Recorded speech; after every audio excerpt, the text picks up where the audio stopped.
I'm Paul Pascarella. This is my studio. It's located at the foot of the highest mountains in northern New Mexico.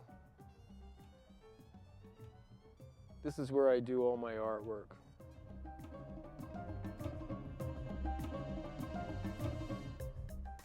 I came here because I didn't feel like I needed to be in the city any longer for this work. In fact, as it turns out, I really needed to be surrounded by nature and all that goes with it. It was more like the language I was developing, the study of the dynamics of nature in the 4 seasons, 4 directions. It was all here.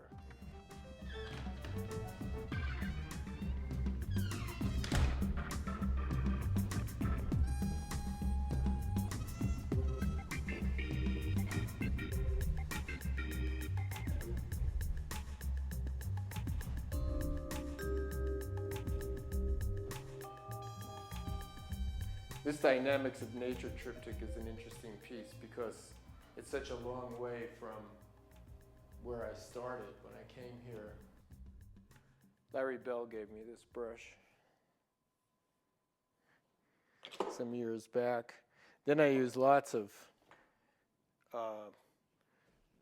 scrapers where I put paint both on and take paint off, you know, from surfaces. Big ones and some wider brushes that I use.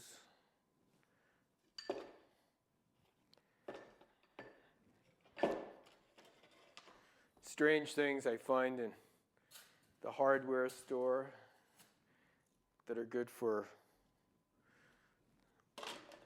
odd things. Squirters of water and turpentine. Sometimes I just make things run down the canvas. Like this is from a Hawaiian shirt that I suddenly felt I needed this pattern in a painting one night, and just tore the shirt apart. Wasn't one of my favorite shirts, but I liked the little ukuleles and stars. And then later, I would take them in with some of these different adhesive mediums and just get it nice and wet and fold it up and leave it in there, and it would take on a different texture of working on the canvases and stuff. Although I rarely work on canvas unless it's stretched over wood, because I do so much of this scraping around and stuff. My unorthodox toolbox. This is from 1988. This is when I was first designing and building the studio. This was a portrait of my architect, Jeff Harner, on a day when I wasn't getting along with him very well. So this was sort of a revenge portrait. This is another figurative piece.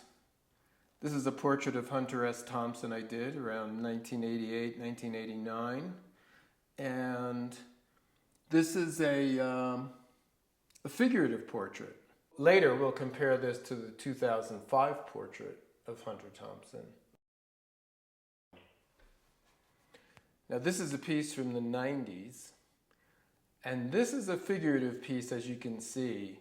Hummingbirds and dragonflies around the lake, but the background is becoming rather abstract. And soon the background started to interest me more than the figures.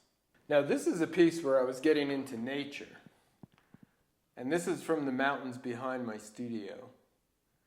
This piece was from 1998, and it was how I interpreted nature.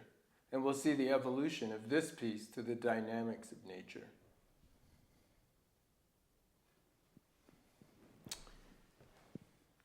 This piece, this is one of the dynamics of nature pieces. This is a more sophisticated version of interpreting nature, and you can see the similarity from the backgrounds in the piece I showed you with the hummingbirds and dragonflies.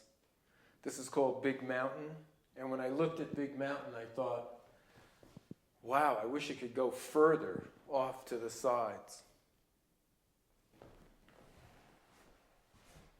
This is the most recent painting I did of Hunter Thompson shortly after his death in 2005.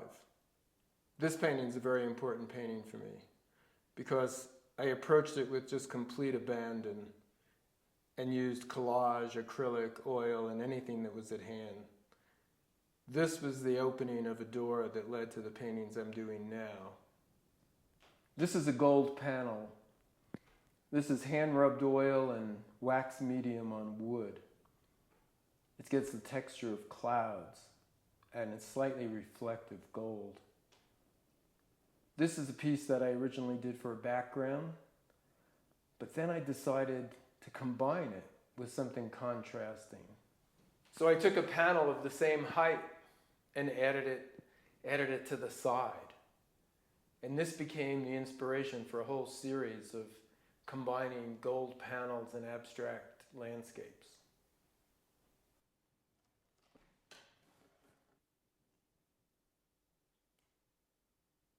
This is one panel from Winter Solstice.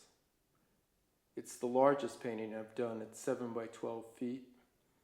And it's about rhythm and lyrics.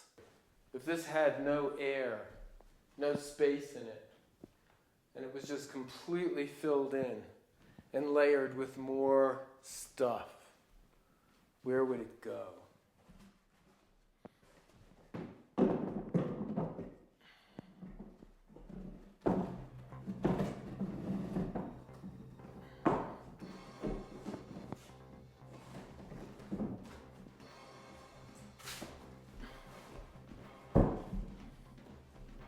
The thing I like about triptychs is not only can you move them around more,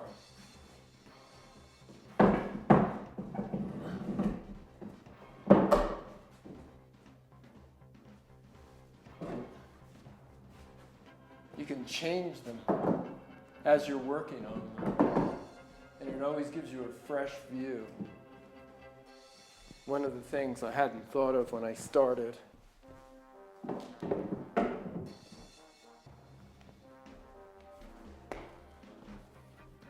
This is where the journey leads, when you go past what you can control.